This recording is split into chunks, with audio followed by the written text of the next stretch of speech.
po mund të matet me opozitën në Bielorusi, le të them.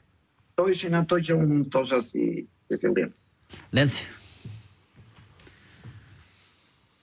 Edhe njëherë kjo protest ishte në vijim të një serie protestash të tilla, të cilat të ndryshojnë nga njëra tjetra vetëm nga data apo nga numri i protestuesve. Kjo kishte më tepër se protestat paraardhëse. Gjajnë si copy-paste me njëra tjetrën në dy drejtime, në faktin e pritshmërive të rritura, gjithmonë më tepër, pritshmëritë të cilat janë maksimale dhe të përfundimit i cili është i njëjtë në të gjitha rrethanat. E një pikpamje, kjo ishte një protest model.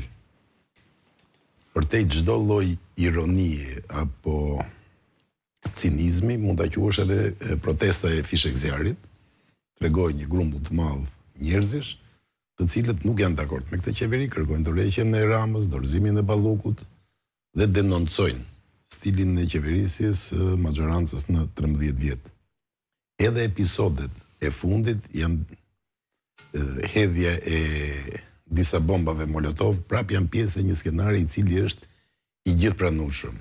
Ajo që e bën të ndryshme këtë protest nga shumica dërmuese atyre të organizuar nga Berisha, ka të bëjë me përgjigjen jo proporcionale që bëri policia në përfundim të saj, dhe nga kjo pikpamje duket sikur nderin e kësaj proteste apo madhështinë e kësaj proteste më së shumti e ruajti apo e ngriti Edi Rama. Në një mënyrë krejt panevojshme, policia përdori një forcë jo proporcionale, që e bëri protestën edhe më të dukshme dhe rezultatin e saj edhe më domethënës. Absolutisht asgjë nuk do të kishte ndodhur nëse edhe ato zjarre sporadike të ndezura nga Molotovi do të ishin administruar me kujdes edhe me qetësi. Pse e them këtë gjë? Të gjithë ata të cilët do të... Policia filloi të hidhte gas pasi Berisha njoftoi që do shkojnë drejt parlamentit. Pra në ikje. Edhe më shumë. Edhe një arsye. Pastaj tek parlamenti nuk ka lënë rrugic lagje nga të gjitha anët, edhe banorëve ku s'kishte protestues, vetëm hidhin. Pra, ajo çka ndodhi në protestën e 24 janarit, më shumë se ajo që u duk është ajo që perceptohet. Dhe perceptimi ka të bëjë me nervozizmin e maxhorancës e cila e ka gjithmonë më poshtë pragun e dhimbjes, pragun e tolerancës. Për të gjithë ata të cilët do të thoshin të kundërtën, le të bëjmë një krahasim. Do të bëj një ndërhyrje, dhe do të marrë ty mendim. Krahasuar me protesta të tjera në kohën për shembull të Skënderbeshit, policia duke tërësisht e organizuar, pa kokë, dhe vetëm hidhin ata që mund të jenë patronazhiste dhe element kriminal.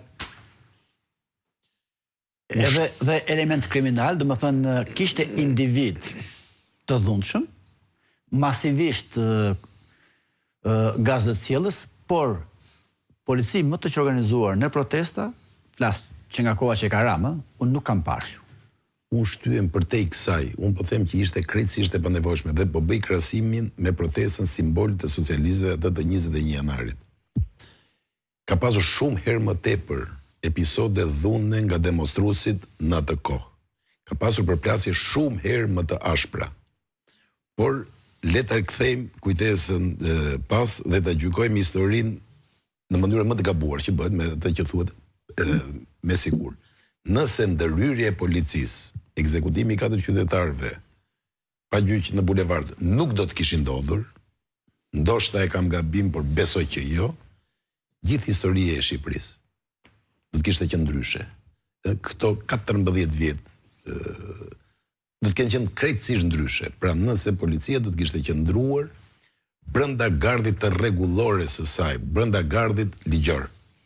Ky është momenti kur ke një qytetar të plagosur dhe ata vazhdojnë dhe i hedhin gaz të cjellës. Kur del në protesta është si një lloj valvole. Shikoj, ky është momenti që po jepin ndihmë shpejt dhe shkosh para policia. Kjo protestat janë një lloj valvole çlirimi e shoqërisë. E cila proteston, kërkon të nxjerr duf, të nxjerr inat, të broras, të uluras, të mallkoj, dhe deri këtu është normale. Madje është normale edhe goditja e policisë deri në një farë mase. Shiko si arreston 10 vjeçar. Sepse